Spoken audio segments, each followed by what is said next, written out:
Buenas tardes. Soy José Manuel Morán. Algunos de ustedes ya me conocerán porque han tenido la desdicha de escuchar mis alocuciones, que a veces se alargan en demasía. Hoy no quisiera que fuera así, pero sí quisiera comentarles que con esta sesión de hoy cerramos, por así decirlo, el ciclo que habíamos iniciado en abril del 21 hacia una nueva ilustración. Los que nos hayan seguido en todas las sesiones y también para los nuevos, los que se incorporen ahora a esta sesión, comentarles que en realidad esta idea surgió porque en el 2018 el Club de Roma le pidió a una serie de miembros del Club de Roma que participaran en un libro que se llama Coman, que era un libro de hacer una reflexión a los 50 años de la creación del club, de dónde estábamos, cuáles eran los riesgos en los que nos encontrábamos y qué necesidades tendríamos de abrir nuevas maneras de pensar, nuevas maneras de actuar e incluso nuevos modelos de producir bienes y servicios. Evidentemente el libro se empezó a distribuir a finales del 2018 y a finales del 2019 había habido un cambio en la presidencia del Club de Roma, pues, fueron sustituidos el profesor Bittmann y el profesor Weizsäcker. Weizsäcker es un profesor alemán ya mayor que tiene en su haber dos informes al Club de Roma, uno factor 4 y otro factor 5, con los cuales él empezó a plantear temas de economía circular hace 30 años. En realidad ellos abandonaron la dirección del club y entraron dos nuevas copresidentas que se dieron de bruces con la preocupación que tenía Europa y todo el mundo por la emergencia climática. De ahí que a finales del 19 la orientación general del club se centrara mucho más en lo que iba a ser el Pacto Verde Europeo y de hecho incluso se hicieron varios documentos que lo que pasa no progresaron mucho más porque, como todos sabemos, al comienzo del 20 nos encontramos de bruces con la pandemia y esto ha trastocado todo. Tanto es así que hoy día el propio programa del club da la sensación de que hubiera olvidado esta reflexión pausada que se dio con el informe de Coman que escribieron 30 y tantos miembros de los 106 que componemos el Club de Roma Internacional. Estamos ahora en un momento donde quizá el club está planteándose cómo incidir y en acelerar las políticas en favor de controlar la emergencia climática, cómo intentar intuir qué viene después de una transición digital exacerbada y qué viene en definitiva detrás de una sociedad que vive continuamente momentos disruptivos, momentos de cambios inesperados que nos llevan a una civilización que no conocemos. Al mismo tiempo que seguimos teniendo un mundo muy desigual, un mundo donde, por así decirlo, los países centrales tenemos niveles de calidad de vida y niveles de consumo energético y de consumo de recursos muy superior a la media, y al mismo tiempo estamos viviendo el horror de una guerra como la de Ucrania. Una guerra que de pronto nos devuelve a los años 40 y que estamos oyendo cosas propias de aquel drama y que desgraciadamente tenemos todos el alma en vilo por el hecho de que algo que pensábamos olvidado, que era el tema de las armas nucleares, pues puede estar ahí y advirtiéndonos que nos podemos ver en una contienda mucho más global de la que estamos viendo ahora con todo el horror en las fronteras de la Unión Europea. Nosotros cerramos ahora este ciclo con esta búsqueda de que todo este proceso nos replantee un nuevo arte de vivir, y ese nuevo arte de vivir significa vivir en la incertidumbre y en la complejidad más absoluta.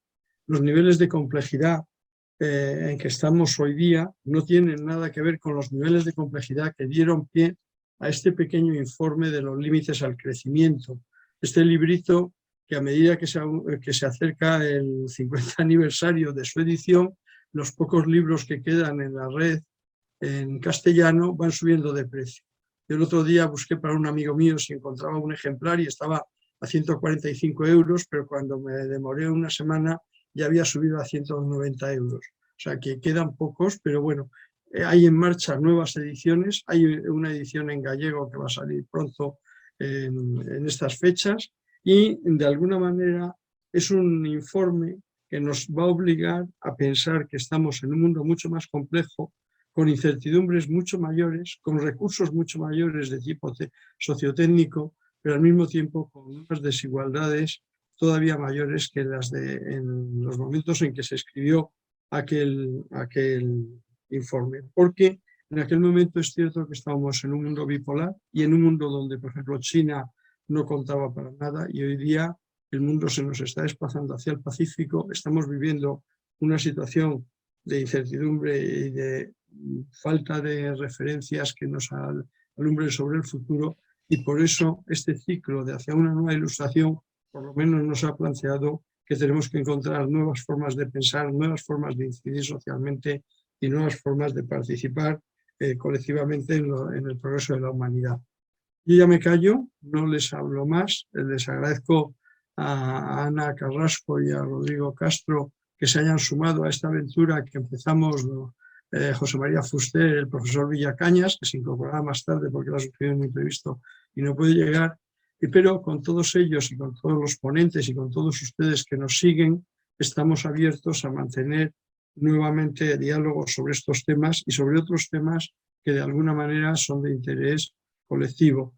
En realidad el Club de Roma no nació para alertar sobre que tenemos unos recursos naturales limitados y eso lo vamos a ver, lo estamos viendo ya con los recursos energéticos, pero también lo veremos con los materiales críticos y con las tierras raras, sino que nació para fomentar un mayor predicamento de la humanidad, un desarrollo humano, unas capacidades de gobernar las encrucijadas en las que nos encontramos y una forma de responsabilizarnos a todos los que vivimos sobre el planeta sobre la responsabilidad que tenemos de cuidar esto para las generaciones venideras y cuidar también de que hagamos una sociedad solidaria donde nadie se sienta discriminado. Una sociedad en definición, una sociedad decente en la cual la igualdad y la equidad permitan que la calidad de vida que se da en algunas zonas del planeta se dé en todo el planeta. Y ya me callo. Muchísimas gracias a los dos ponentes y José María, todo tuyo. Gracias, José Manuel.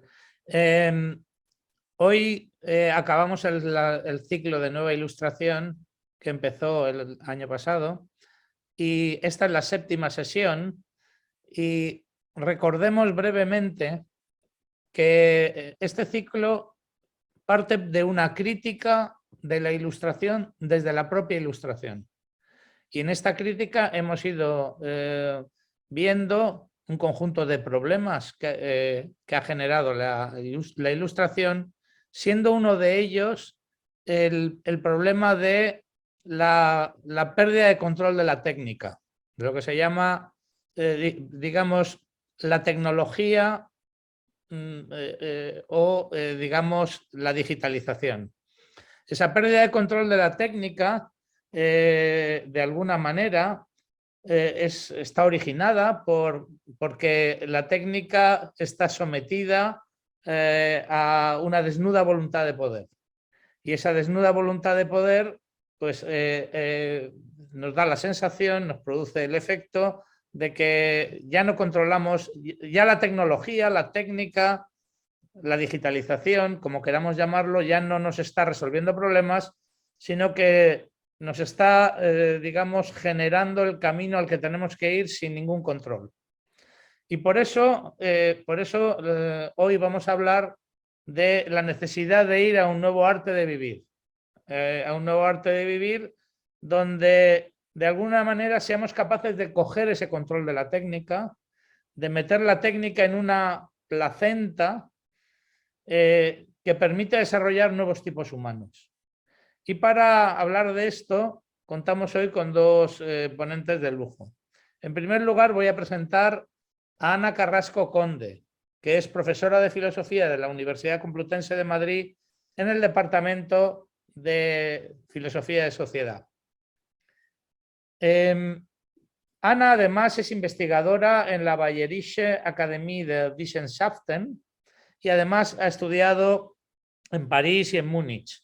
Lo interesante de Ana es que hizo su tesis doctoral sobre Schelling y se especializó en filosofía alemana del siglo XIX, del siglo XX y la recepción del mundo antiguo en el pensamiento romántico.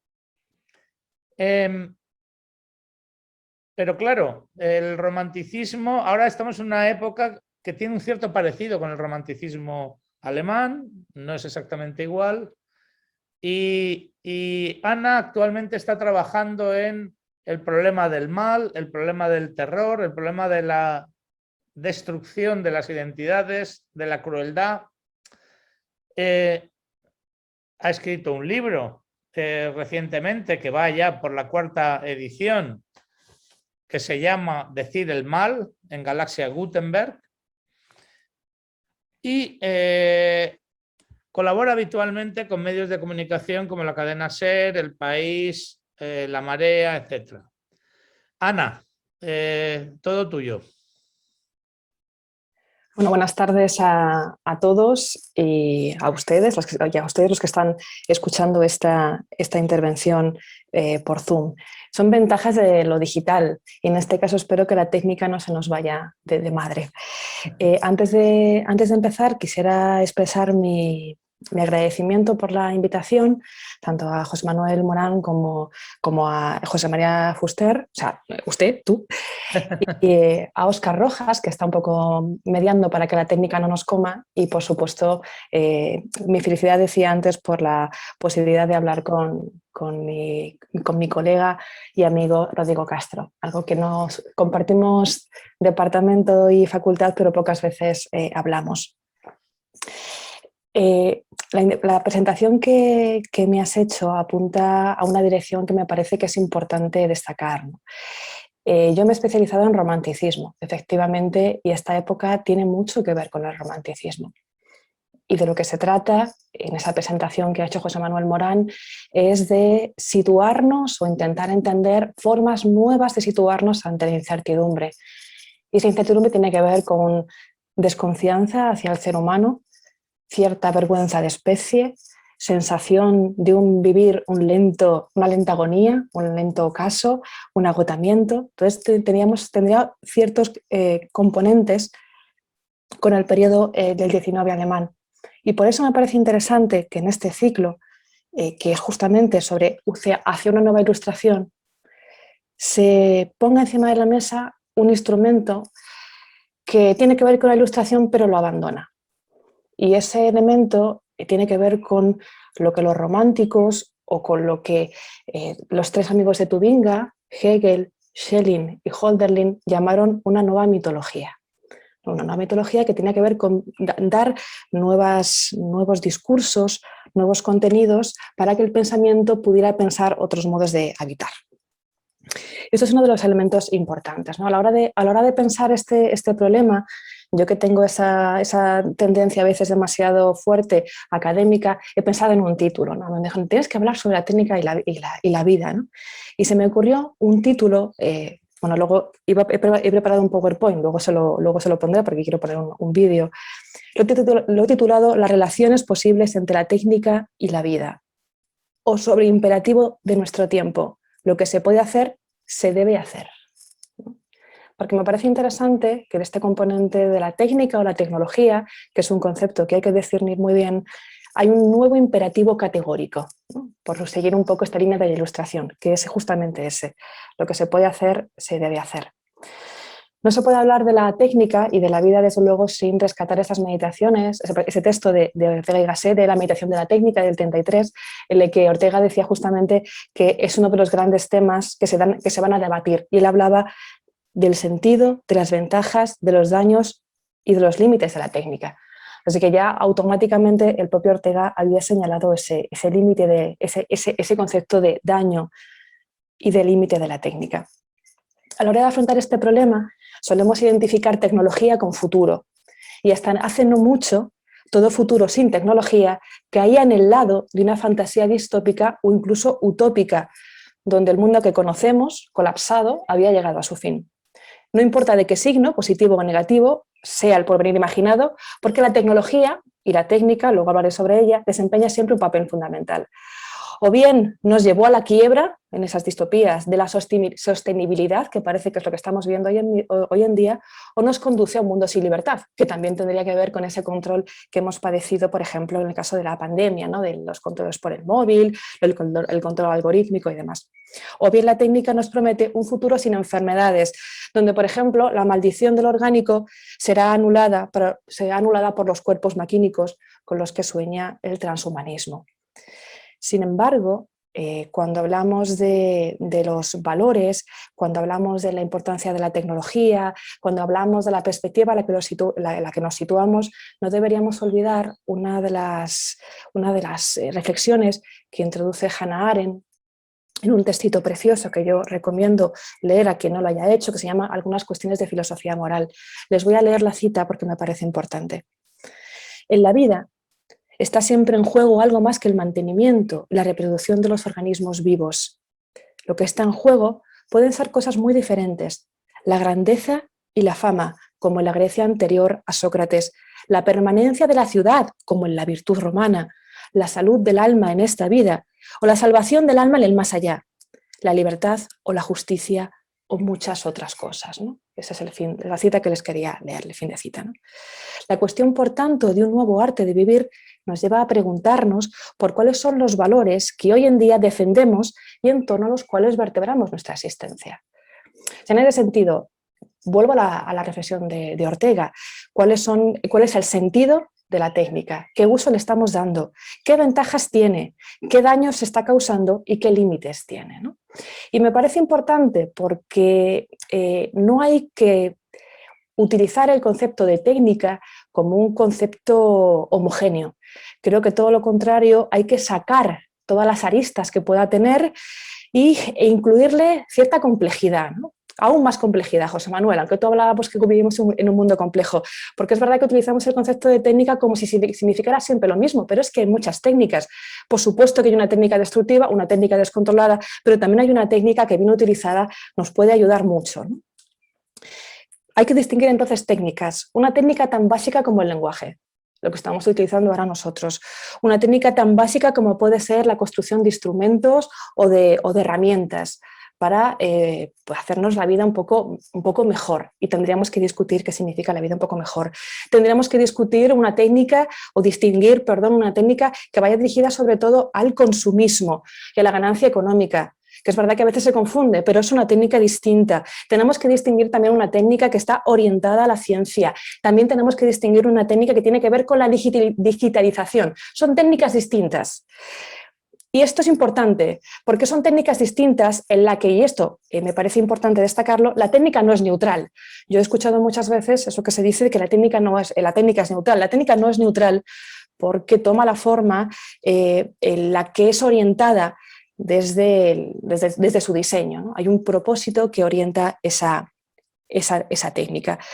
Es verdad que la técnica parece algo que está completamente descontrolado, es verdad que a veces lo consideramos como un elemento que ha introducido mayor incertidumbre en nuestras vidas, pero me parece es interesante a la hora de hablar de este nuevo arte de vivir, que tengamos en cuenta también la dimensión de una antropología filosófica. En la época de la tecnología convertida en tecnocracia, ¿no? ¿Tecnocracia por qué? Porque al fin y al cabo la tecnología se ha convertido en la matriz de lo humano.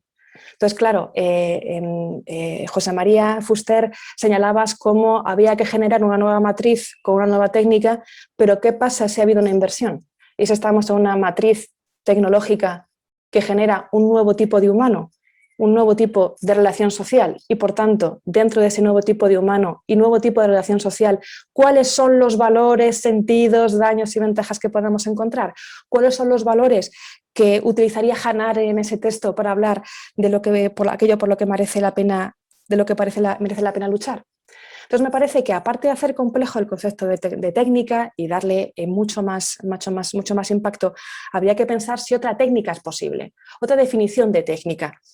Entonces, muy brevemente, porque es una discusión que vamos a mantener, o diálogo que vamos a mantener Rodrigo y yo, y por supuesto todos los que quieran intervenir, he vertebrado un poco mis ideas en tres focos, ¿no? Uno hablaría del concepto de pervivir, otro del concepto de sobrevivir, o incluso supravivir, y por otro, del vivir y del buen vivir. Con respecto al vivir, me gustaría compartir con vosotros una... ¿Se ve bien? ¿Se está viendo? Sí. Vale, gracias. Bueno, este es el título que les decía que había pensado. Me gustaría sacar a colación una serie de definiciones que encontramos de la técnica, ¿no? Son una definición que parte justamente de una vez de Ortega y Gasset. La definición de Ortega es la siguiente. La técnica sería la reforma que el hombre impone a la naturaleza en vista de la satisfacción de sus necesidades. Hay otra definición que la utiliza Hood, en la que está discutiendo sobre el concepto de técnica en Heidegger y en Aristóteles, y dice lo siguiente: la técnica es un dispositivo humano, a ver, voy a quitar las camaritas que si no, no puedo leer bien, la técnica es un dispositivo humano de utensilios con vistas a la consecución de unas metas humanas, metas que son extrínsecas a ese dispositivo y están determinadas por el orden inteligible del cosmos, que a su vez se refleja en la estructura estable de la sociedad. O sea, de estas dos citas lo que interesa es darse cuenta de que parece que la técnica tendría que ver con esa capacidad de adaptar el medio, ¿no? Claro, es una capacidad de adaptar al medio que es característica del ser humano, ¿no? En el plano de la vida orgánica, dice Ortega en Meditación de la Técnica, en el plano de la vida orgánica esta tecnología estaría dirigida a la adaptación del sujeto al medio. Y dice Ortega y Gasset que el ser humano va un poquito más allá porque hombre, técnica y bienestar son sinónimos. Claro, pero si hombre, técnica y bienestar son sinónimos, la pregunta que deberíamos establecernos o plantearnos es ¿qué es lo que hemos hecho para que ahora la técnica, que supuestamente es algo consustancial al ser humano, en lugar de generarnos bienestar, nos genere malestar? ¿Tiene que ver simplemente con un descontrol, como decíamos antes? Bienestar, dice también Ortega y Gasset, produce la adaptación del medio a la voluntad del sujeto. Claro, sí, decía antes, hombre, bienestar y técnica son sinónimos. ¿Qué ha producido ese malestar? ¿Qué hace necesario un nuevo arte de vivir? ¿Qué produce el malvivir? ¿Habría que pensar una nueva técnica? ¿Tecné? ¿Por qué hablamos de nuevo arte de vivir? ¿Tendría que ver con un modo más artesano y consciente frente a una técnica que nos ha arrastrado con su movimiento hacia la inercia y el automatismo? ¿El arte se opone a la técnica? ¿O el arte no es sino una forma de técnica? Lo problemático de la definición que da Ortega y Gasset, e incluso, permítanme decirlo así, el propio Heidegger o incluso el propio Aristóteles, es que entienden que la técnica tiene que ver con un contra. ¿Sí? ¿He escuchado un...? Bueno, que el arte tiene, la técnica tendría que ver con algo contra la naturaleza. Entonces, claro, sería importante entender cuántos modos, decía, hay de entender esa tecnología. Una tecnología y una técnica que están relacionadas sobre todo con una adaptación al entorno. Ortega y Gasset dice algo interesante que me va a permitir desplegar las otras dos partes de mi reflexión, que es la siguiente. Les voy a citar lo que dice. Dice que la técnica es algo que es característico únicamente del ser humano. Y dice lo siguiente: mientras el animal, por ser atécnico, tiene que arreglárselas con lo que encuentra dado ahí y fastidiarse o morir cuando no encuentra lo que necesita, el hombre, merced a su don técnico, hace que se encuentre siempre en su derredor lo que ha de menester. Crea, pues, una circunstancia nueva más favorable, segrega, por decirlo así, una sobrenaturaleza adaptando la naturaleza a sus necesidades. La técnica es lo contrario de la adaptación del sujeto al medio, puesto que es la adaptación del medio al sujeto, ¿no? Adaptación del medio al sujeto. Esto me interesaba porque la definición que siempre encontramos de la técnica tiene que ver con algo que el ser humano utiliza para, decía antes, reformar, cambiar, adaptar la naturaleza, como si solo fuera del ser humano. Les voy a poner un vídeo, creo que bastante interesante. Esto es un pajarillo.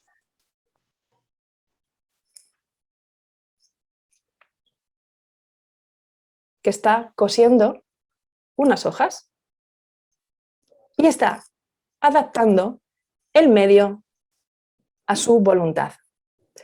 Bueno, dicho esto, a ver, ahora dejo de compartir pantalla. Bueno, claro, dicho esto, nos deberíamos plantear entonces si no hemos sido demasiado restringidos con respecto a lo que significa la técnica. Si el uso que le estamos dando a la técnica como aquello que está de cara al ser humano es realmente lo adecuado. Si cuando cuestionamos los diferentes, hola José Luis, los diferentes tipos de técnica que hay, podemos replantearnos un concepto de naturaleza, en el que, por ejemplo, la naturaleza tendría que ver no con un paradigma extractivo, que parece que la naturaleza son recursos que el ser humano utiliza porque la naturaleza está contra él.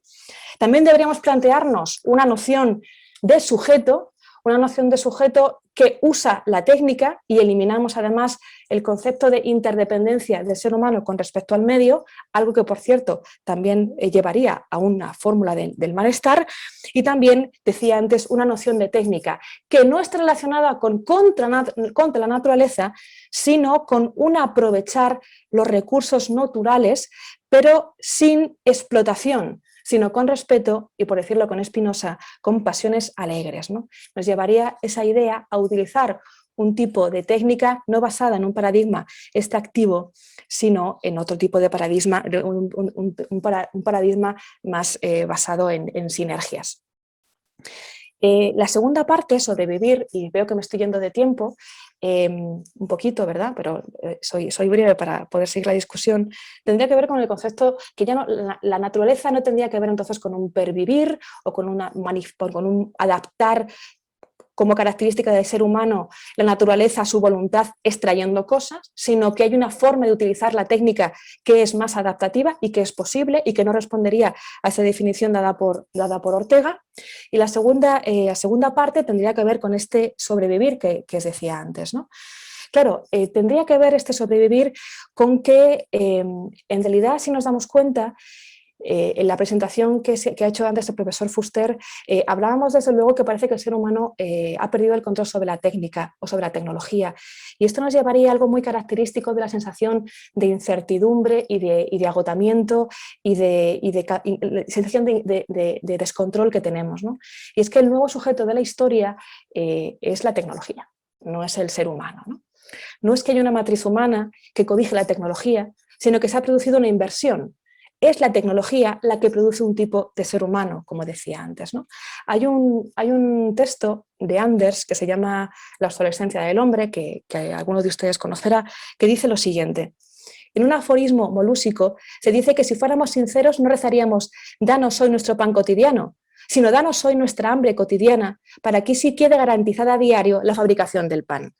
Dado que quienes hoy rezan son propiamente los productos, en la medida que hoy aún salga de nuestra boca humana. La oración de vida sería «danos hoy nuestros comedores cotidianos». O sea, ese mundo tecnificado que tendría que ver con una técnica consumista, es decir, con una técnica no vinculada al lenguaje, con una técnica no vinculada a la ciencia, con una técnica no vinculada a cierta producción de utensilios, sino una técnica vinculada a la producción capitalista exacerbada, produce un cambio en el sujeto de la historia con ciertas transformaciones de Kant y perversiones de la Ilustración.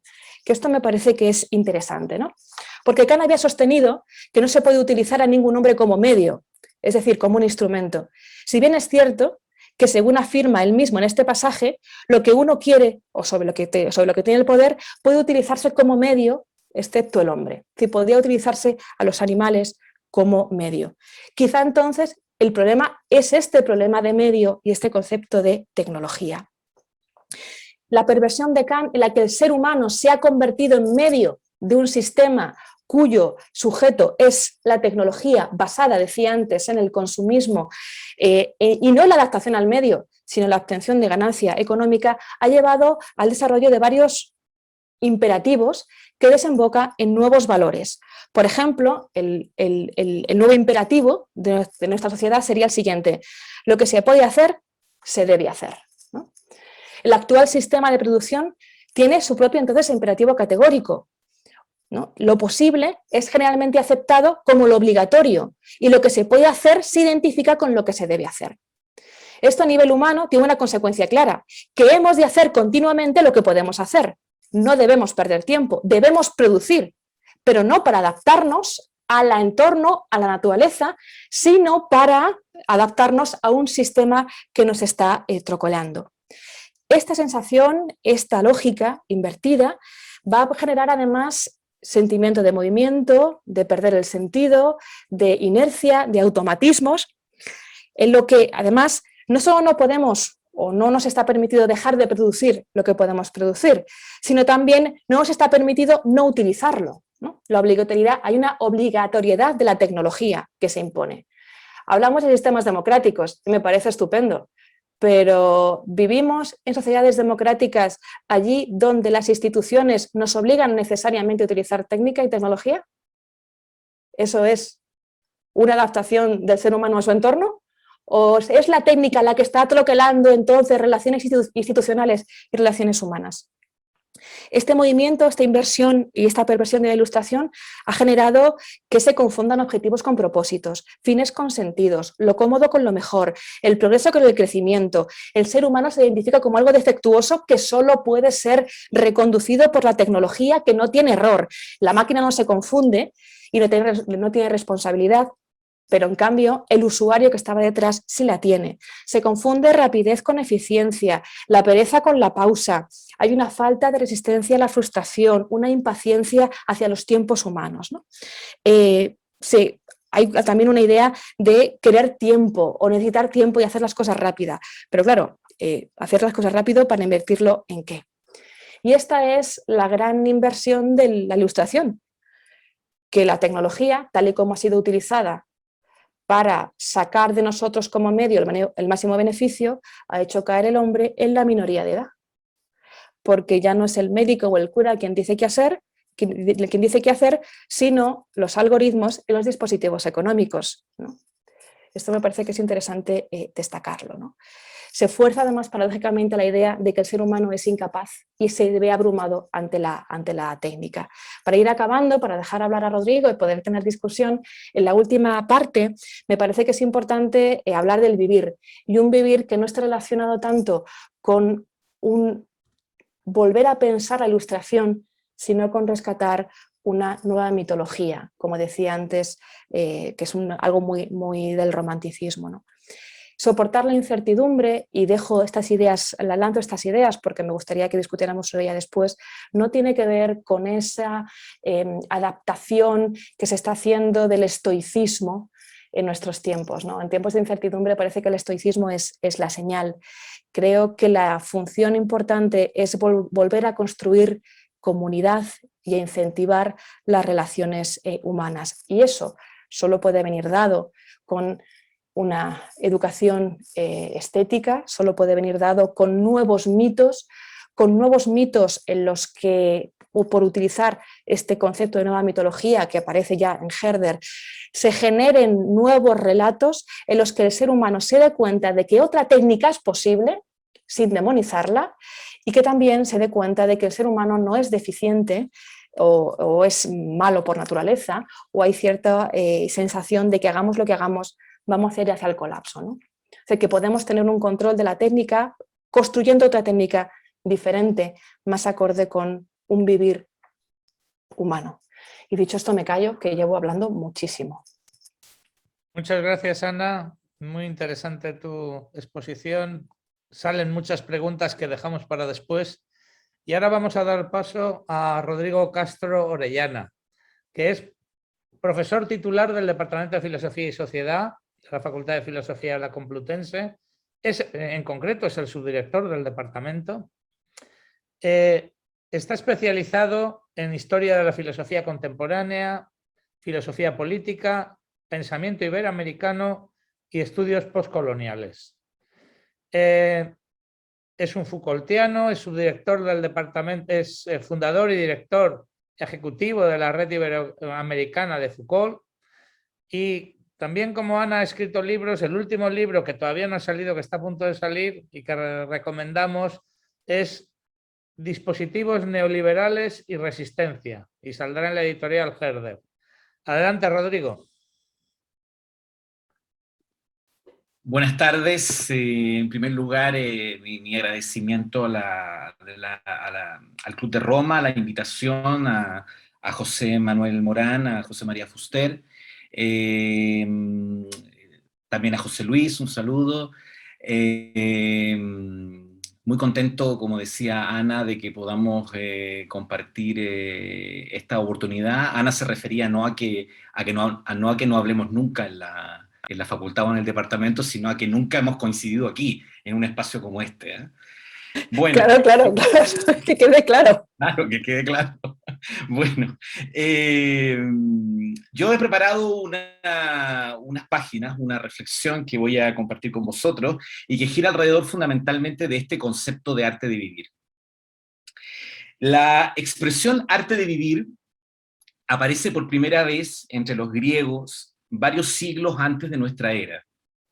Describe una experiencia fundamental de la cultura antigua, según ha sido registrado por un amplio abanico de autores y escritos filosóficos y políticos de la época.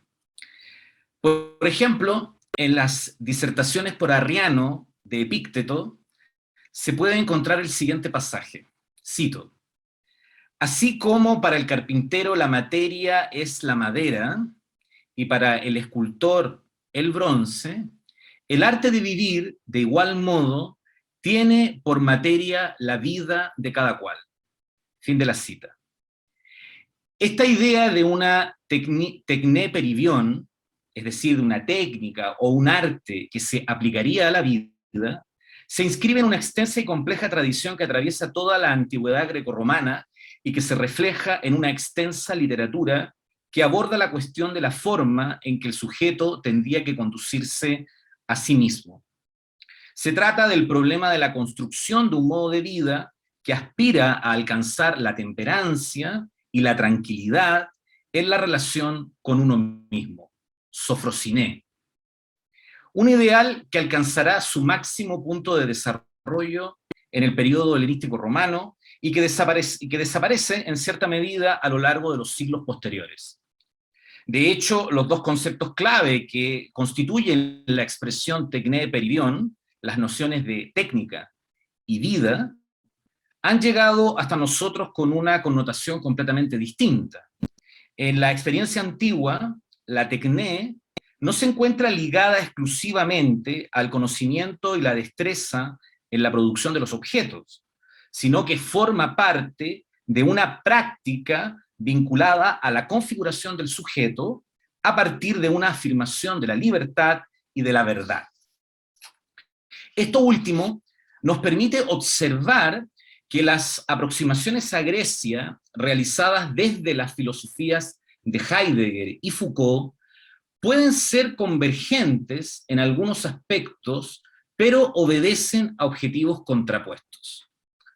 Heidegger atiende a la antigüedad con el propósito de pensar el desvelamiento originario del ser, que ha caído en el olvido dentro de la época de la técnica, mientras que Foucault se interroga por los ejercicios y prácticas del cuidado de sí, epimeleia e autó, con la finalidad de articular una genealogía acerca de las experiencias de autosubjetivación en Occidente. Por otra parte, en la misma medida que Heidegger considera que la metafísica de la subjetividad nace a partir de la determinación cartesiana del sujeto, Foucault sostiene que solamente la noción de bios nos permitiría acercarnos a algo equivalente en Grecia a lo que nosotros entendemos hoy en día por subjetividad. Una idea que en realidad está ausente dentro del marco cultural del mundo helénico.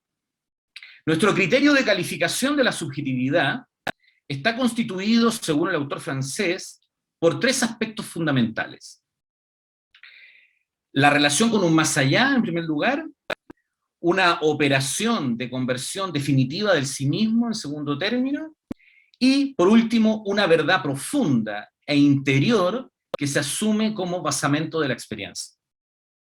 El bios griego, por el contrario, se concibe desde fines que cada uno se plantea a sí mismo y no a partir de un más allá, define un trabajo continuo en la relación que se establece consigo mismo y no exige el descubrimiento de una autenticidad oculta en el yo.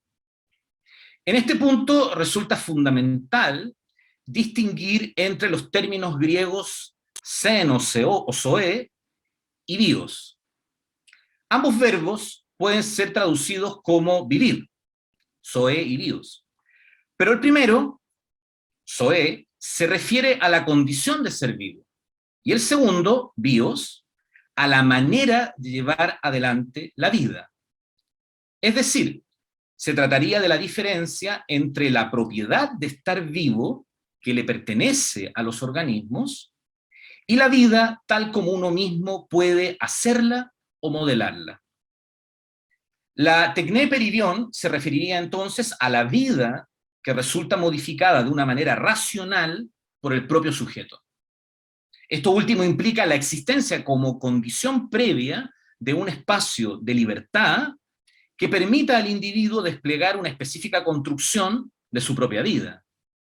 Por este motivo, Foucault evita denominar a estas tecnés como biotécnicas, puesto que dicha expresión desplazaría la alteridad radical de la experiencia del cuidado de sí hacia un sentido que se les atribuye hoy a estos conceptos y que implica la normalización política de las conductas.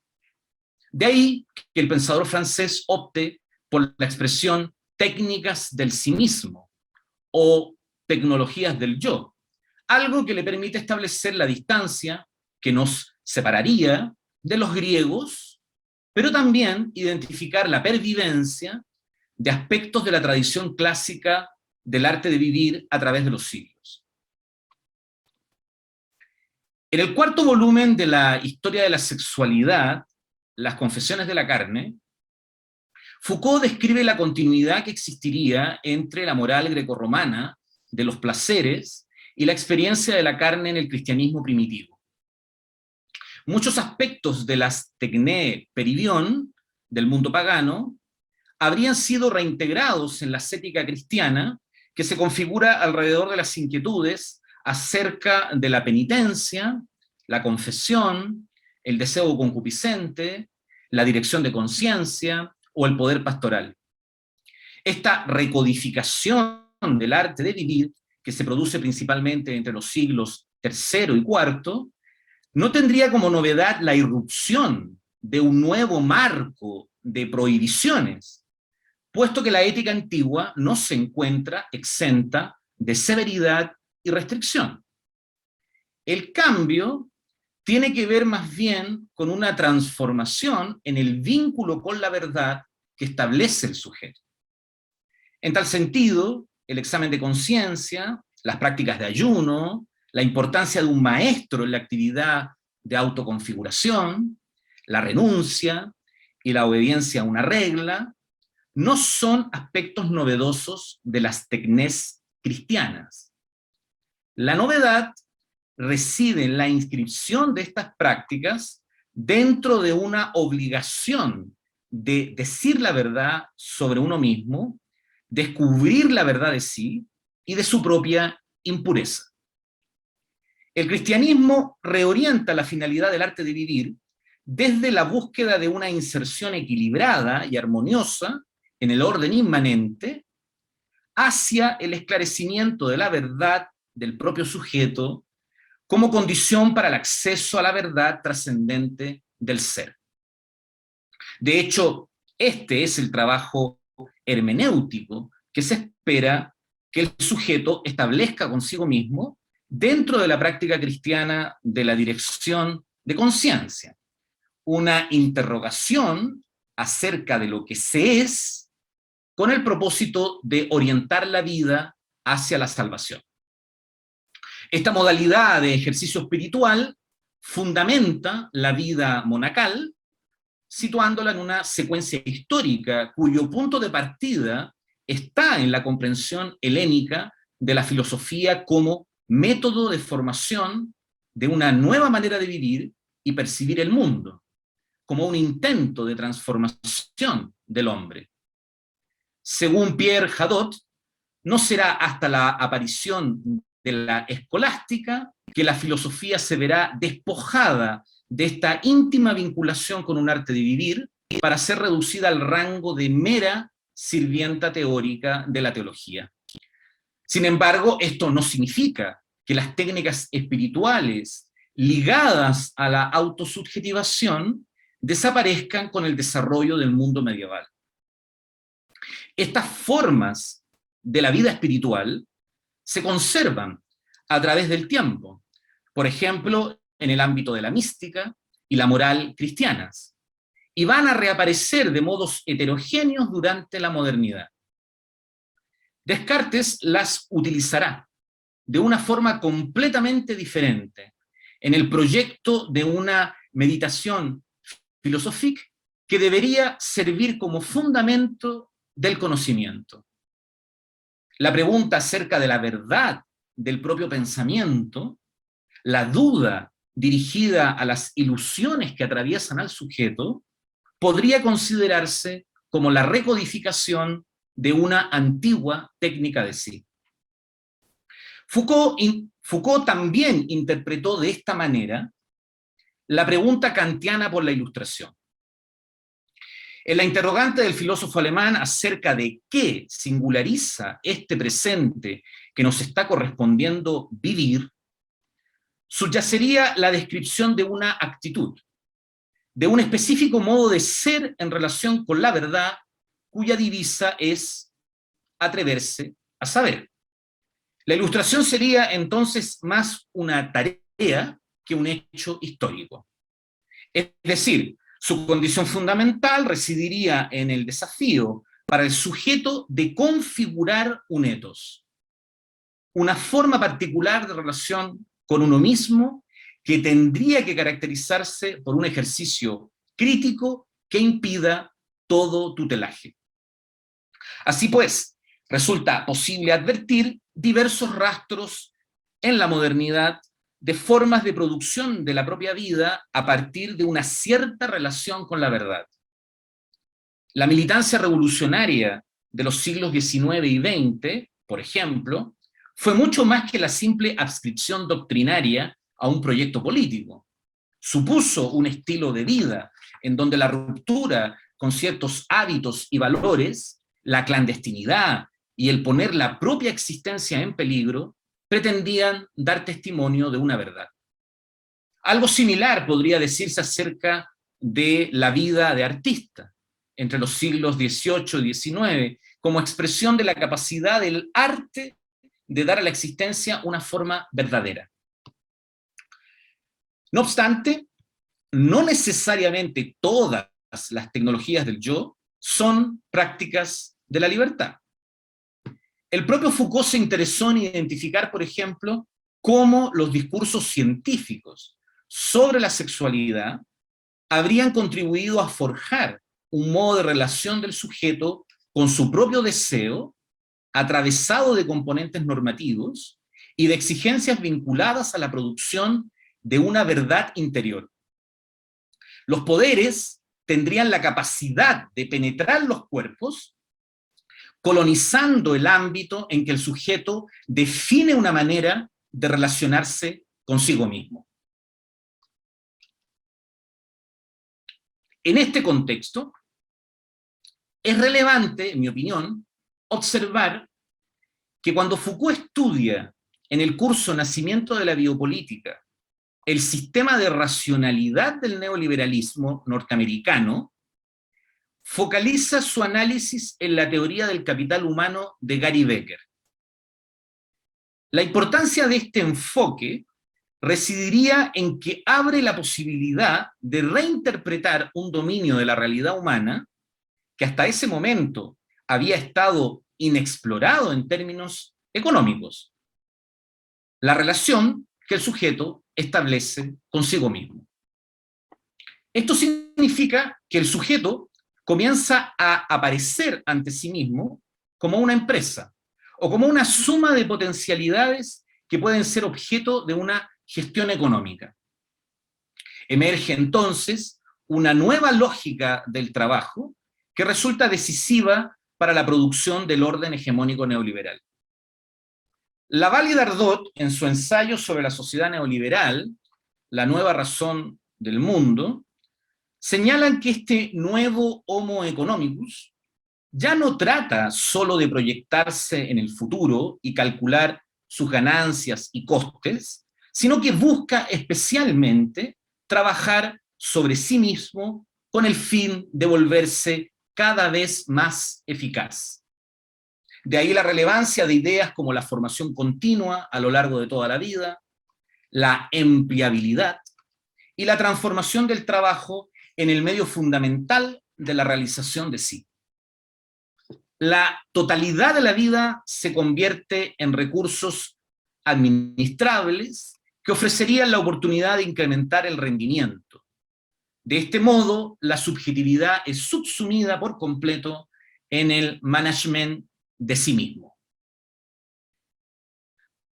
No debe extrañarnos entonces que algunos defensores de esta nueva ética hayan intentado otorgarle una fundamentación teórica apelando a la antigua tradición del arte de vivir. Bot-Aubrey, por ejemplo, comprende la lógica del empresario de sí como una expresión moderna del cuidado de sí, una versión actual de la epimeleia, que define la estilización de la existencia en términos de flexibilidad y emprendimiento. Desde estos supuestos, el cuidado de sí implicaría el cultivo de ese capital, que es uno mismo, aprender a manejar comportamientos, emociones, motivaciones y habilidades de una manera gerencial, autogobernarse y autoevaluarse sin cesar, establecer continuamente nuevos objetivos. Como señala André Gause, el sujeto neoliberal entiende que debe producirse como una actividad viva, como individuo empresa, y por tanto como trabajador de alto rendimiento, sea en el trabajo o en el deporte, en la actividad lúdica o artística, o en cualquier otra actividad a través de la cual uno intenta realizarse y aprende a competir con los demás. Sin embargo, esta asimilación entre las tecnéperidion grecorromanas y la tecnología del yo empresarial del neoliberalismo no es más que un argumento falaz, que algunos autores contemporáneos esgrimen con la finalidad de otorgarle mayor valor simbólico a sus intervenciones formativas en libros, cursos o conferencias centrados en el management o el coaching. A modo de conclusión, mencionaré dos argumentos que ponen de manifiesto esta incompatibilidad, mostrando que los valores neoliberales se alejan radicalmente de aquello que fue el arte de vivir en el mundo antiguo. En primer lugar, el ascetismo del empresario de sí tiene como telos, como finalidad, una radical autoafirmación del individuo y su completa identificación con la racionalidad de la empresa, es decir, una subordinación plena a una alteridad que viene dada por los códigos del mercado. Algo completamente distinto de lo que ocurría con el cuidado de sí en la antigüedad, cuya meta era la producción de una relación de distancia crítica con uno mismo, que le permitiese al sujeto preservar su libertad frente a las ilusiones que pueden dominarnos, problematizar sus ideas respecto al mundo, apartarse de los roles impuestos por la sociedad e intensificar una serenidad espiritual que se asumía como el principal indicador de la salud humana. Mientras el yo neoliberal se disuelve en la extrema contingencia de un cosmos regido por la volatilidad de la competencia, aquel que practica el cuidado de sí helénico aspiraba a una articulación equilibrada de su bios en relación con la physis, con la naturaleza. El arte de vivir pretende generar un modo de vida caracterizado por el recogimiento reflexivo y la capacidad de retener e incorporar en la propia existencia las enseñanzas de la sabiduría, aprendidas en el trabajo del pensamiento consigo mismo y en el diálogo con los otros. Se opone, por tanto, a la fragmentación de la existencia en múltiples tareas, a la división infinita de nuestras preocupaciones, a la lucha con el otro y a la focalización de la voluntad en lo secundario. Foucault, en el curso La hermenéutica del sujeto, identifica precisamente estos rasgos que acabo de mencionar como aquellos que describen el polo opuesto a la práctica de sí grecorromana, es decir, lo que Séneca denominaba la estultitia, la estulticia, la necedad. El stultus está totalmente expuesto al mundo externo y por eso deja entrar en su mente todas las representaciones que la realidad puede ofrecerle sin examinarlas. Como decía Séneca, carece de discriminatio. No quiere como es debido, porque su voluntad no es libre, y quiere lo que está de algún modo determinado, o quiere cosas contradictorias porque su deseo cambia permanentemente de objetivo.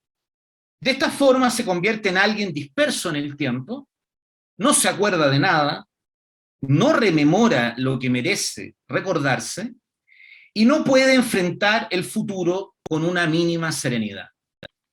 El stultus habita en el tiempo acelerado, no sabe cultivar la lentitud. Todo lo anterior me lleva a concluir, y con esto termino, que nuestro presente no se dirige hacia un nuevo arte de vivir, sino que navega errante en el océano de una nueva estultitia. Por este motivo, quizás tenga sentido finalizar citando estas palabras de Séneca, dirigidas a Lucilio. Cito: fluctuamos entre resoluciones diversas. No queremos una voluntad libre, absoluta, detenida para siempre. Es, respondes, la estultitia, para la que nada hay constante y a la cual nada satisface mucho tiempo. Pero, ¿cómo? ¿Cuándo nos libraremos de su influjo? Nadie tiene por sí mismo la fuerza de emerger de las olas. Es preciso que alguien le tienda la mano, alguien que lo arrastre hacia la orilla. Gracias.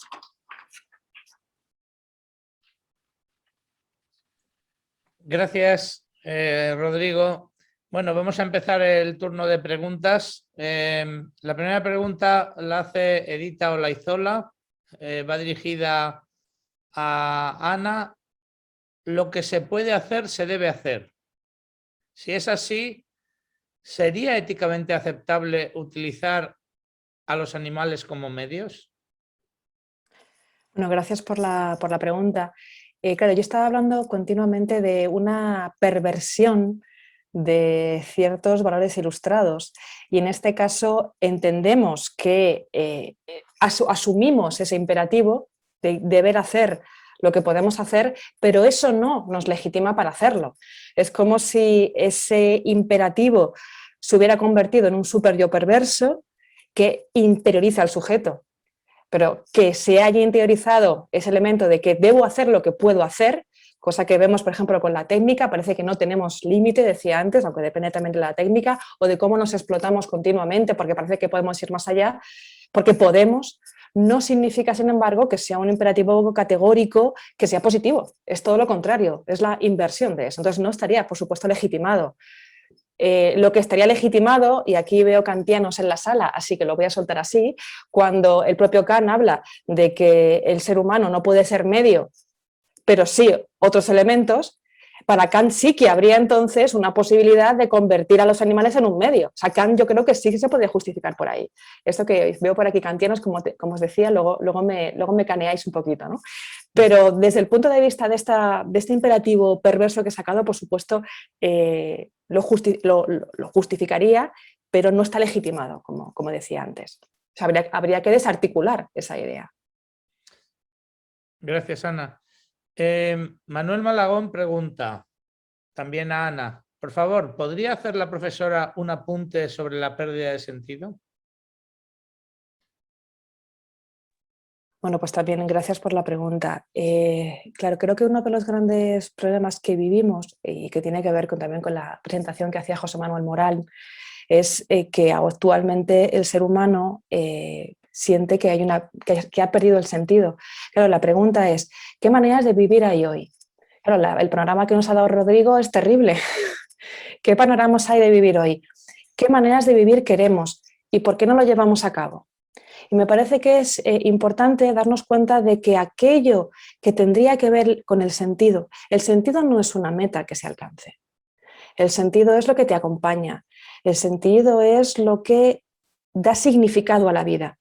Y creo que en esta paulatina inversión en la que una técnica del consumismo tecnocapitalista ha acabado constituyendo la matriz del humano, ese sentido del humano que nos acompaña, que nos construye, que tiene que ver con aquello que hace, que decía antes, que la vida signifique, que tenga profundidad, ha sido sustituido por una búsqueda de objetivos económicos. Nos han hecho el juego del trilero. Entonces, por mucho que estemos continuamente haciendo cosas, esas cosas obedecen al sistema capitalista, al sistema de beneficio, al sistema de una técnica consumista. Rodrigo, lo enlazo con lo que tú decías, con esa educación del deseo, en la que olvido cuál es el sentido de mi vida. Y cuando olvido cuál es el sentido de mi vida, entonces mi vida carece de sentido. Y eso lleva, por supuesto, a depresiones, lleva a falta de confianza en el ser humano. Entonces me parece que tenemos que tener en cuenta que efectivamente esta matriz tecnológica en la que hemos sustituido aquello que es importante para nosotros como ser humano por mera consecución de fines económicos, ha propiciado que el ser humano esté cada vez más perdido, ¿no? Y que además no tenga confianza. Y esto me parece importante, ¿no? Porque es verdad que yo me dedico al mal y a estas cosas horribles, ¿no? Como decíais en la presentación, pero claro, una vez que estamos en este problema que ha descrito muy bien Rodrigo, la cuestión es cómo construimos un nuevo relato, cómo damos la mano para generar un sentido. Y creo que la cuestión es darnos cuenta de que hay otras técnicas posibles, darnos cuenta de que hay una forma de relacionarse entre los seres humanos que propicia una búsqueda de un sentido, de unos principios, de unos ideales que podemos alcanzar. Entonces la pregunta de por qué no llevamos a cabo la vida que queremos tener tendría un freno de emergencia, que justamente tiene que ver con ese romper con las inercias maquínicas que decía antes. Gracias, Ana. Lucas Matt pregunta también a Ana, ¿crees que el problema que tenemos puede ser que no exista un objetivo común como especie y que los esfuerzos productivos sean intrascendentes?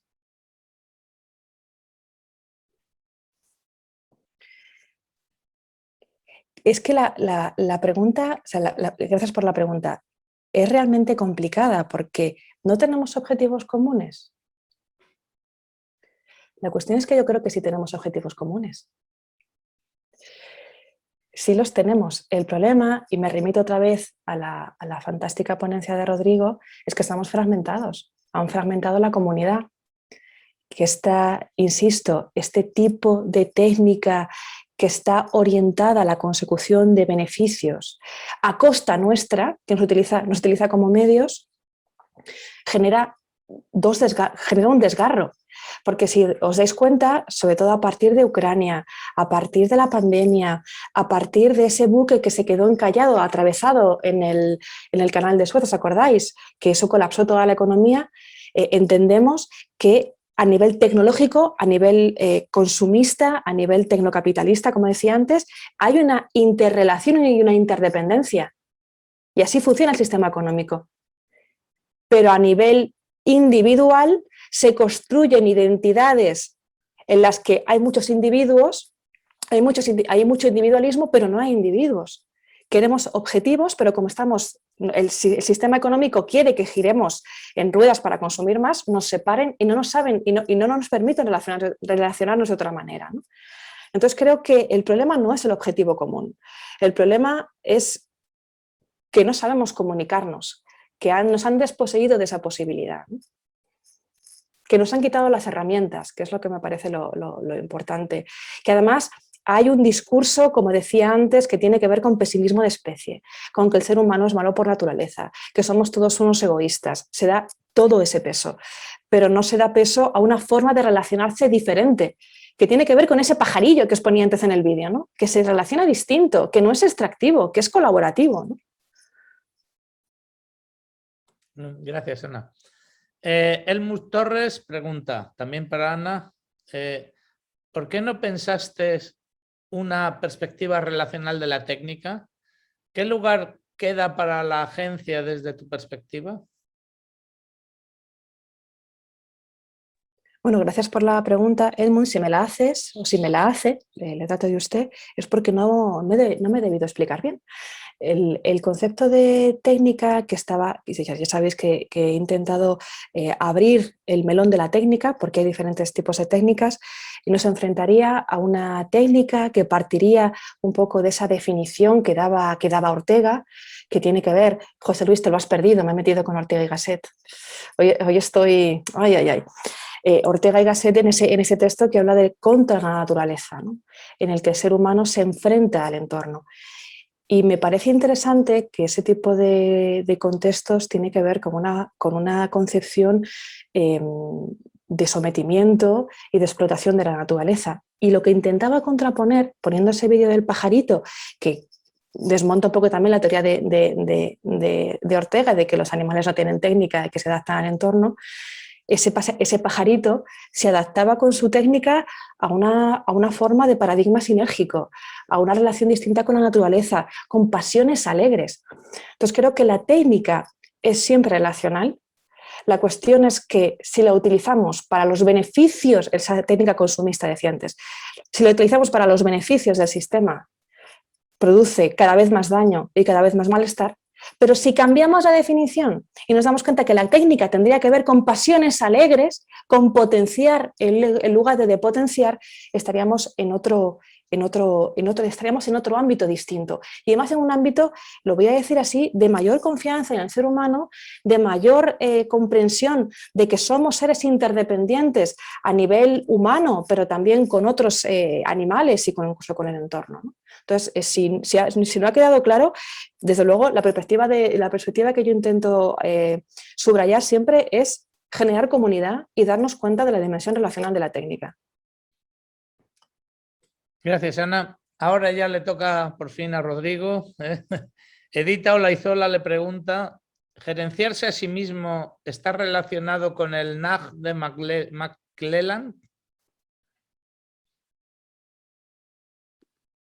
Bueno, si mal no recuerdo, creo que esto tiene que ver con estos discursos sobre necesidades, sobre las cuestiones de necesidades motivacionales, si mal no recuerdo, ¿no?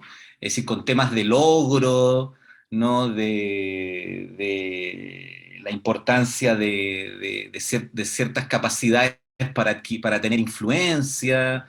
Bueno, esto es lo que recuerdo que tiene que ver con el autor que menciona esta persona en la pregunta.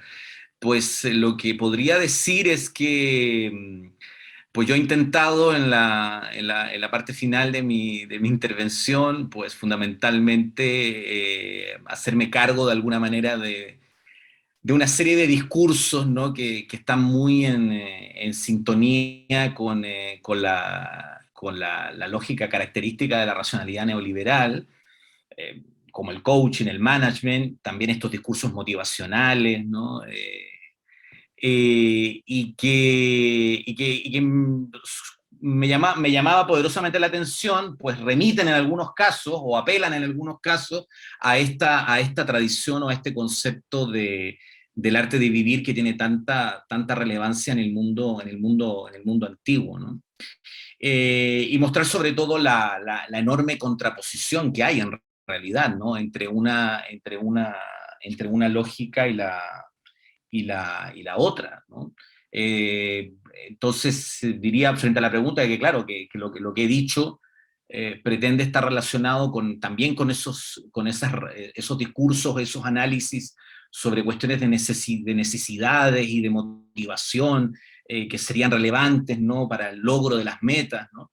Toda esa racionalidad que también tiene mucho que ver con la psicología, ¿no?, con cierto tipo de psicología, ¿no?, y que apela a una manera muy particular de construcción de la subjetivación o de definición de la relación del sujeto consigo mismo, ¿no?, que en vez de ser realmente un espacio de libertad, ¿no?, como pretendía ser justamente la tradición del arte de vivir en el mundo grecorromano, pues parece más bien todo lo contrario, ¿no? Parece más bien una lógica de subordinación a un protocolo de intereses que remiten realmente a la exterioridad del sujeto, ¿no? A algo que está fuera del sujeto, ¿no? Que a un espacio que podamos considerar en realidad que es un ejercicio de la libertad. ¿Mm? Gracias, Rodrigo. Ahora para Ana, pregunta Helmut Torres, ¿cómo podríamos diferenciar entre la ilustración y la modernidad? ¿Cuánto tiempo tenemos? Esta pregunta. Bueno, son dos conceptos. Brevemente, por favor. Brevemente. A ver, yo lo diría así, luego desde luego se puede puntualizar y se debería matizar muchísimo.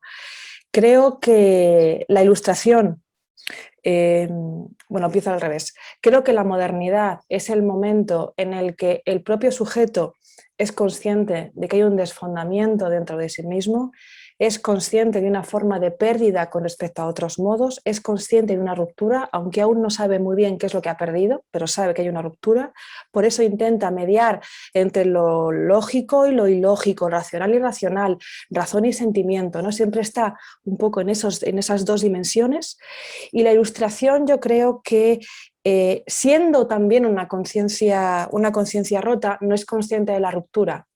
O si es así, le da el mayor peso posible al concepto de razón, ¿no? No está tan desdoblado como la conciencia de la modernidad. Yo creo que serían como los autores ilustrados, son todos autores extremadamente confiados en la razón humana, como si no hubiera un fondo, un trasfondo, y en cambio los autores más dentro de la modernidad se darían cuenta de ese, lo voy a decir con Schelling, ¿no?, de ese Grund o de ese Abgrund que está bajo toda razón. Gracias. Ana, pregunta también de Helmut para Rodrigo Castro. ¿Qué podríamos hacer ante el neoliberalismo? Pregunta complicada. Rodrigo. Son preguntas de larga respuesta, ¿no? Pero bueno, voy a decir una cosa lo más sucinta posible. Yo diría que en primer lugar, pues comprenderlo, ¿no? Comprenderlo adecuadamente, ¿no? Que no es algo sencillo y que es una tarea evidentemente del pensamiento crítico, del pensamiento filosófico en particular. Citando aquí a José Luis, que está presente, ¿no?, algo que él afirma en su libro Neoliberalismo como teología política. El neoliberalismo es algo más que una ideología, algo más que una doctrina económica, una teoría económica, es una política de la subjetivación que lo que fundamentalmente hace es naturalizar el capitalismo, ¿no? Es decir, que el capitalismo no aparece como una modalidad de la vida humana, con su historicidad y su epocalidad, sino que aparece como la vida misma, la naturaleza misma, ¿no? Y frente a una lógica de este tipo, que nos atraviesa por diversas partes y de diversos modos, pues quizás para responder algo, aunque sea breve, a esta pregunta, pues haya que retomar algo que decía Ana, en relación con esto de que nos han quitado las herramientas culturales, pues precisamente las herramientas culturales, las herramientas reflexivas, lo que hacen es introducir mediaciones o introducir distancia crítica, ¿no?, cuando se pretende presentar, ¿no?, el orden del capital como un orden de naturaleza, ¿no?, como una naturaleza que no tiene historicidad, ¿no? Y desde ese punto de vista hay una tarea, en mi opinión, fundamental para el pensamiento de producir tales mediaciones culturales que son fundamentales y son decisivas. Muchas gracias, Rodrigo. También Helmut Torres pregunta también para ti, Rodrigo, ¿cómo podríamos pensar la agencia en este marco que planteas? Bueno, yo creo que estaba en el centro de mi planteamiento, ¿no? Aunque la palabra agencia no me gusta mucho, pero está en el centro de mi planteamiento, porque antes también estaba comentando Ana, respondiendo una pregunta, ¿no?, sobre la cuestión de si el problema es que carecemos de un objetivo común. Pues yo estoy muy de acuerdo con lo que ella ha respondido, ¿no? Porque mi sospecha es más bien que el problema que tenemos es que hay un exceso de lo común, de un objetivo común, quiero decir, en el sentido de una reducción de lo común, ¿no?, o de lo que es dominante, general, en la determinación de los modos de vida, a no el sentido propio de la palabra precisamente común, no a la vinculación con el otro, no a lo comunitario, sino más bien una especie de exacerbación bastante radical del individualismo. O sea, si uno dijera, hay un objetivo común hoy, aunque sea paradójico por usar la expresión común, pues claro que hay un objetivo bastante común, que es ese, ¿no? Una exacerbación del individualismo, una exacerbación de una concepción de la vida centrada en la competencia, ¿no?, en la lucha por la subsistencia. Ana estuvo hablando de conceptos muy importantes al respecto, ¿no?, la diferencia entre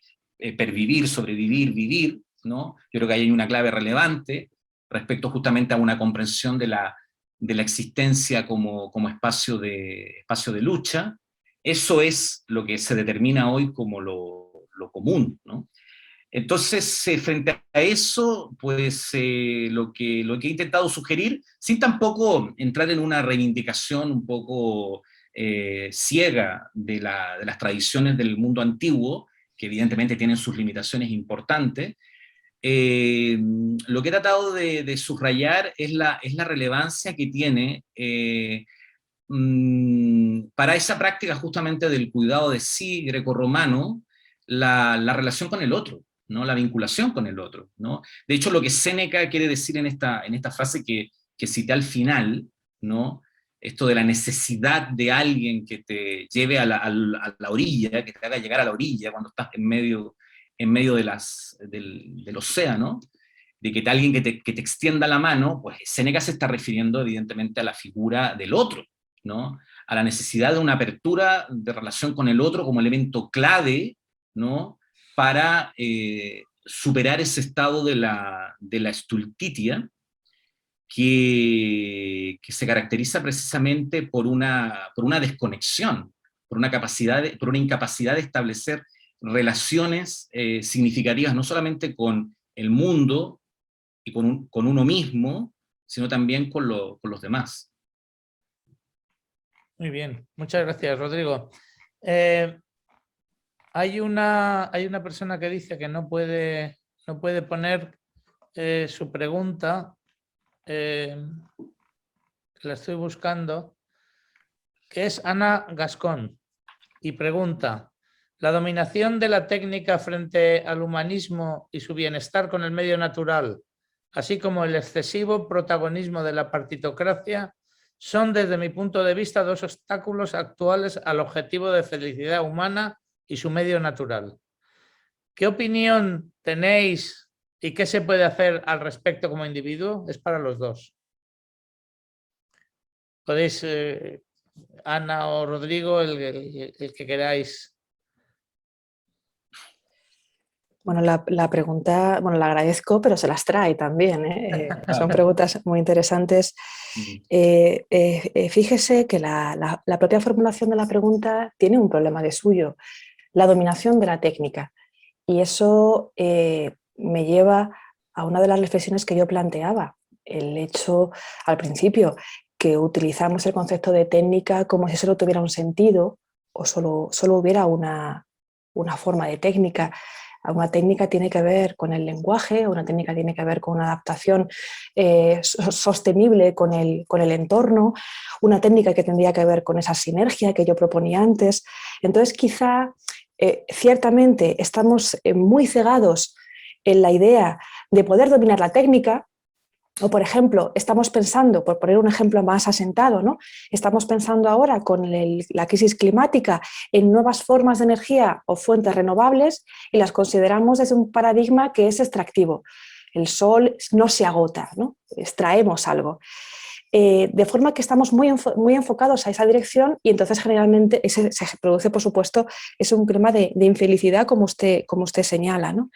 Pero quizá lo interesante sea plantearse que hay otras formas, como decía, de pensar la técnica, que no cuestionemos simplemente si tenemos que pensar en energías renovables, por utilizar ese ejemplo que estaba poniendo antes, sino otra forma de utilizar la energía que tenga que ver, por recuperar esa pregunta que me hacía Helmut, con una idea de unas pasiones alegres, de cómo utilizar el entorno de tal manera que haya una colaboración entre lo que estamos, en el lugar en el que estamos, ¿no?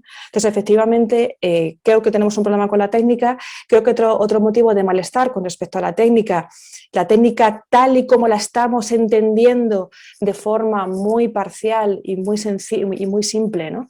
Y también desde ese paradigma de la utilización de la reputación del neoliberalismo, esa técnica, en el fondo, no para de vender la idea, y esto me parece importante señalarlo, de que el ser humano se equivoca continuamente y por tanto es mejor sustituirlo por tecnologías que hagan el trabajo por nosotros. O como el ser humano, decía antes, es malo, es mejor que haya tecnologías que estén volcados en el control. Entonces me parece que es interesante cuestionar este tipo de planteamientos porque se está demonizando al ser humano como una especie de super yo perverso, decía antes, y nos estamos creyendo esto. De tal manera que cuando se habla de libertad y seguridad, bueno, ¿qué pasa? O sea, que si yo lo contrario a la seguridad no es la libertad, es la inseguridad de toda la vida, pero nosotros lo asumimos como tal, ¿no? Entonces hay esa sensación de descontrol, de no poder controlar, una falta de saber asumir la frustración y también una paulatina merma de la confianza en el ser humano.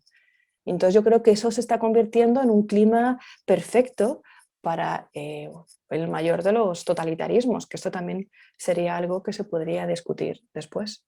Rodrigo, te cedo la palabra. Bueno, podría añadir que en realidad la pregunta ancla sobre quizás la cuestión medular que atraviesa toda esta conversación, este diálogo, ¿no? Que es cómo es posible que la escena contemporánea se caracterice por una parte por el desarrollo extraordinario de capacidades técnicas frente a la naturaleza, como no hay parangón probablemente en otro momento de la historia de la humanidad, y al mismo tiempo por el incremento de formas de sujeción, o bueno, o como decía Ana hace un momento atrás, ¿no? La comprensión del hombre como medio, la producción de minoría de edad, ¿no? ¿Cómo es posible que se pueda producir esa asimetría, ¿no? Que en la misma medida en la cual hay una expansión de las capacidades técnicas frente al mundo, pues esta sea la realidad en la cual se encuentra el sujeto, ¿no? Y frente a eso, pues me parece que un camino interesante es el camino que abre justamente darse cuenta de que efectivamente también, como decía Ana, hay otras formas de pensar la técnica, y de hecho la propia tradición, ¿no? De alguna manera, del concepto de tecné, ¿no? La tradición grecorromana, con toda la descripción histórica que yo hice, muestra que efectivamente hay otra forma de pensarla, ¿no? Una forma de pensar la técnica como una técnica que tiene que ver efectivamente con con procedimientos muy concretos, procedimientos muy específicos, ¿no? Que en la antigüedad se desplegaban en la relación del sujeto consigo mismo, y que no son tecnología, que es una cosa evidentemente diferente, ¿no? Y donde a mí me resulta especialmente fascinante observar la relevancia que tenía, por ejemplo, en la tradición estoica, ¿no? La relación con el tiempo, ¿no? Creo que es algo interesante para compararlo con nuestro presente, porque los procedimientos, que eran procedimientos muy, muy específicos, ¿no? Técnicas muy, muy definidas, muy delimitadas, ¿no? Eran formas de alguna manera de establecer una relación con el tiempo muy particular. Por una parte, de retención, digámoslo así, del pasado, ¿no? Que pasaba, por ejemplo, por la célebre tradición estoica de los hiponnémata, de los cuadernos, donde se registran citas que se han leído, se registran conversaciones relevantes que se han escuchado, esto que los estoicos llamaban los logoi, ¿no? Discursos verdaderos, ¿no? Discursos verdaderos se registran, ¿no? Con el propósito de alguna manera de producir una memoria, ¿no? De generar una memoria, ¿no? Una memoria que luego esté capacitada para enfrentar las situaciones de la vida, ¿no? Y en la misma medida en que hay esa relación con respecto al pasado, de registro de fortalecimiento de la memoria, hay también una operación con respecto al futuro, que es muy interesante observarla en las prácticas estoicas, ¿no? Porque el estoicismo tenía claramente identificado que una de las fuentes de la infelicidad humana venía de la incertidumbre del futuro, ¿no? Entonces la operación estoica pretende, a través de procedimientos muy concretos como la praemeditatio malorum, la premeditación acerca de la desgracia, ¿no? Pretende una especie de obturación del futuro. Es decir, que el sujeto logre de alguna manera minimizar la potencia de incertidumbre que tiene la experiencia del futuro, ¿no? Entonces a mí me parece esto muy significativo porque son técnicas concretas en la relación del sujeto con el tiempo. Si lo llevamos a la experiencia nuestra del tiempo, ¿no? Yo creo que es bastante claro que nuestra experiencia del tiempo es una experiencia extraordinariamente acelerada, ¿no? Donde quizás la frase que más habitualmente escuchamos a diario es: nos falta tiempo, ¿no? Me queda poco tiempo, ¿no? Vivimos de alguna manera en esa lógica frenética, y esa lógica frenética genera precisamente, ¿no? Por una parte, una dificultad para la retención del pasado, de las experiencias significativas, ¿no? De lo que puede ser un aprendizaje, y al mismo tiempo, ¿no? Una relación evidentemente completamente abierta al futuro y a su enorme capacidad de generar angustia, porque es el espacio de la incertidumbre, porque como decía antes, no tenemos ninguna mediación cultural que nos permita enfrentarlo de alguna manera o estar preparados ante él. Entonces el futuro lo experimentamos fundamentalmente como el ámbito de lo completamente angustiante o de lo completamente inquietante, ¿no? Muchas gracias, Rodrigo. No tenemos más tiempo para preguntas. Lamentablemente hay alguna pregunta más que no podemos atender. Y voy a dar la palabra al profesor Villacañas. José Luis.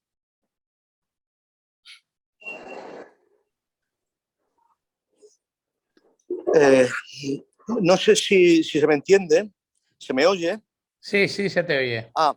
Bueno, la verdad he tenido que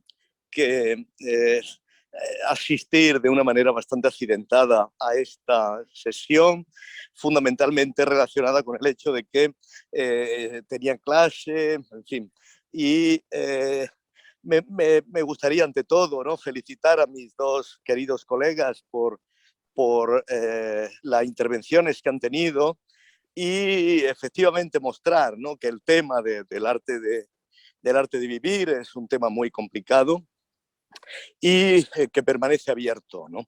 Yo diría que la clave de esta temática está íntimamente relacionada con el hecho de que nos plantea un reto que ni siquiera estamos en condiciones de saber si podemos cumplir, ¿no? Hablar del arte de vivir es hablar de algo que no tenemos, ¿no? pero es identificar verdaderamente un vacío, es identificar una no existencia, es identificar una negatividad que, ante la que tenemos que, ante todo, esforzarnos por ver si es posible esta aspiración, ¿no? Y yo creo que deberíamos estar en condiciones de, ante todo, efectivamente, de seleccionar, creo que las dos intervenciones han ido en esta línea, seleccionar qué tipo de herramientas culturales podemos rehabilitar, podemos reconocer, podemos actualizar para hacer posible este objetivo, ¿no? Y por supuesto yo estoy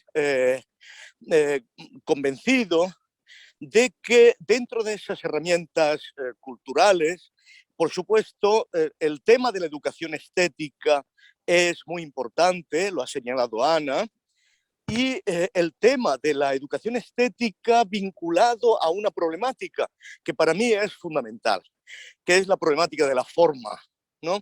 No hay educación estética sin forma. Ahora, la noción de forma es una noción extraordinariamente compleja, ha sido despreciada por muchos elementos de la posmodernidad, que ha celebrado el caos, el fragmento, lo informe, y creo que la noción de forma está íntimamente vinculada a estructuras que serían muy importantes rehabilitar en este momento para darnos cuenta de que no hay nada natural, ¿no? De que la forma es completamente inseparable de la formación, ¿no? En este sentido, la educación estética, no hay que olvidarlo, es Bildung, es configuración de forma. Ahora, es evidente que para estar en condiciones de dotar de sentido formal la existencia, tenemos necesidad de establecer una noción bastante cercana a la de forma, que es la de límite. Sin la noción de límite no hay forma. Y aquí yo asumo el planteamiento de Rodrigo al recordar que no hay forma sin temporalidad. Es que no hay forma sin temporalidad finita, que no hay forma sin que el tiempo adquiera una forma. Y en este sentido no hay educación estética posible sin esta aspiración de configurar, de formar tiempo. Creo que en este sentido el arte de vivir reclama toda una revisión de nuestro arsenal cultural y reclama, en último extremo, una identificación de las poéticas fundamentales, ¿no?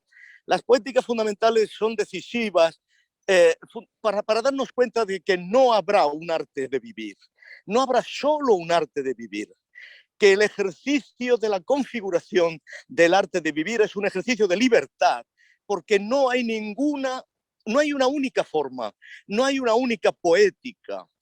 Creo que en este sentido darnos cuenta de que las poéticas dependen de tonalidades, dependen de la tonalidad romántica, Ana ha insistido en esto, dependen de la tonalidad trágica, de la tonalidad cómica, de la tonalidad satírica, y que esas tonalidades en el fondo tienen que estar relacionadas con humores, con estados de ánimo, sin los cuales la formación de nuestra sustancia existencial, de nuestra vida, no adquiere realmente sentido. En fin, creo que podemos decir con toda claridad que esta problemática del arte de vivir es una problemática que puede rehabilitar importantes aspectos de nuestro pasado cultural y que puede rehabilitar un sentido de la pluralidad que creo que en este caso ambos están de acuerdo, requiere una integración de la técnica. No hay forma sin técnica, no hay formación sin técnica. La técnica nos acompaña, Ana lo ha descrito de manera clara, nos acompaña de mucho más allá de cuando somos seres humanos. Y, por supuesto, toda contraposición entre técnica y arte de vivir está condenada completamente al fracaso. Yo diría que el problema real consiste en nuestra relación con la técnica desde el punto de vista de lo que podemos llamar tiempo de deber y tiempo de poder, ¿no? Por establecer límites, temporalidades.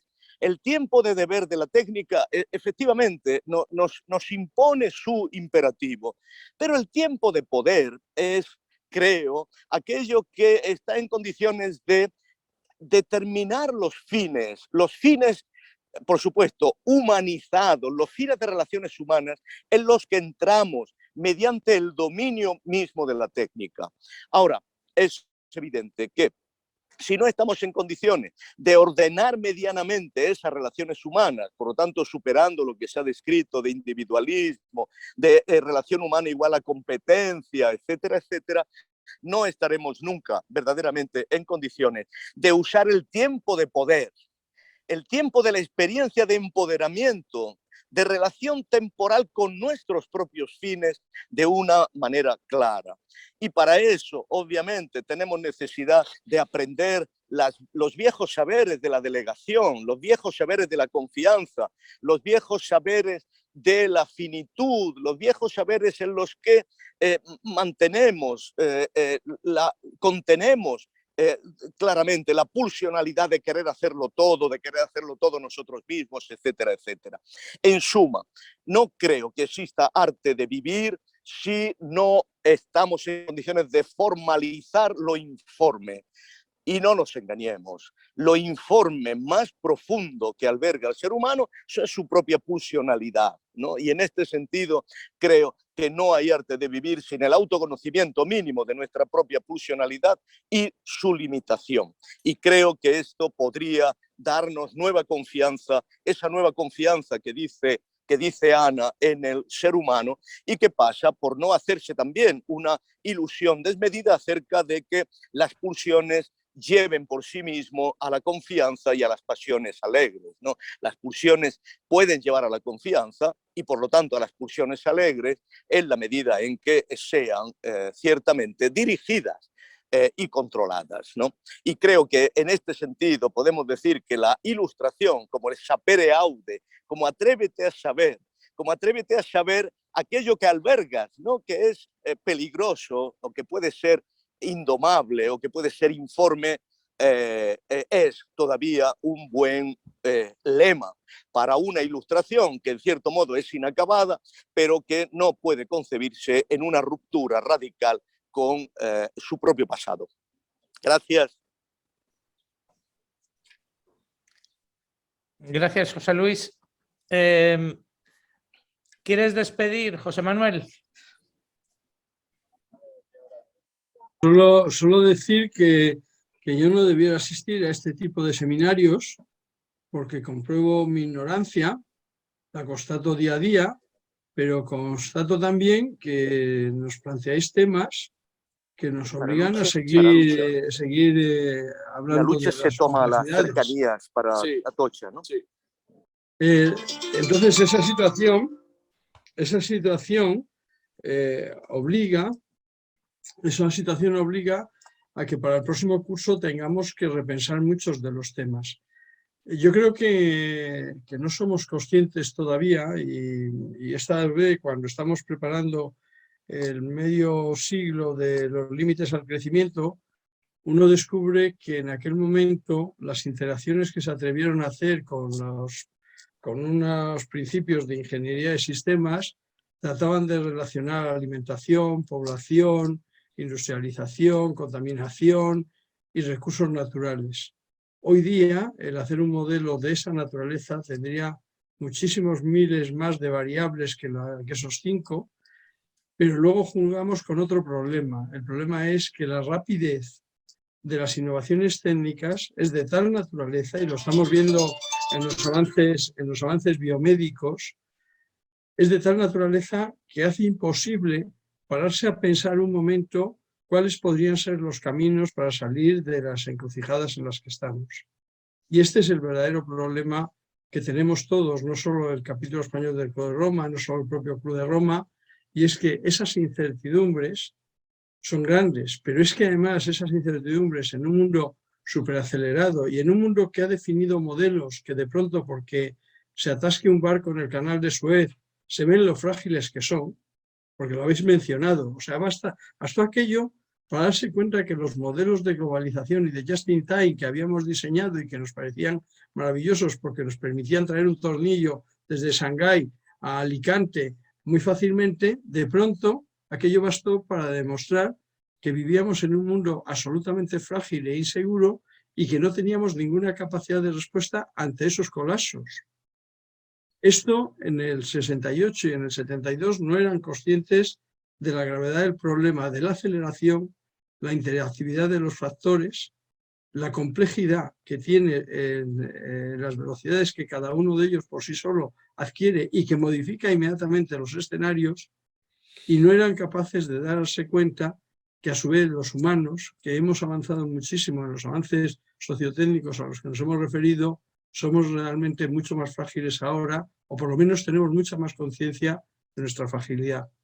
Nos van a obligar a ustedes a que diseñemos nuevos programas, a que les volvamos a invitar y, por favor, algunos de nosotros, los que no tenemos las capacidades del profesor Fuster, sería bueno que incluso nos dieran una bibliografía para acercarnos. Yo la verdad es que he salido muy contento de pensar que algunas de las cosas que decían los estoicos son de fácil aplicación y a lo mejor nos permitirían vivir más serenamente de lo que vivimos, porque vivimos sobre todo no peligrosamente, como decía un viejo dictador, pero sí vivimos en una situación de sensación de fragilidad, de debilidad, que nos hace vivir en una continua angustia.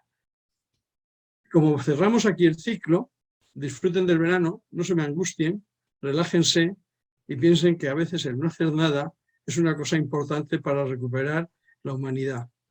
Muchas gracias por todo y unos felices días y sobre todo muchísimas gracias por poder participar en una pequeña asociación como es el capítulo español del CUDE Roma, que nos hace mucho más complejo redactar estas cosas y mandárselos al CUDE Roma Internacional, porque entonces esto se nos pondría mucho más nerviosos. Estos han tirado la toalla respecto a la nueva ilustración y están ahora buscando si habría nuevas fórmulas económicas que nos sacaran del atolladero. Eso es más pragmático, más galvancero, que diría Galdós, pero de alguna manera es una situación mucho menos angustiosa que pensar qué papel jugamos los humanos en todos estos procesos, no solo económicos, sino políticos y de solidaridad con los otros congéneres. Muchísimas gracias y volveremos a vernos, porque seguro que el profesor Villacañas y el profesor Fuster volverán a enredar y hacer que hagamos un nuevo ciclo, no sé si sobre el malestar, sobre la angustia, sobre la velocidad, sobre estas sociedades inseguras, inciertas, que creemos dominar las técnicas y sin embargo no dominamos nuestras propias vidas pequeñas. Nada más, muchísimas gracias.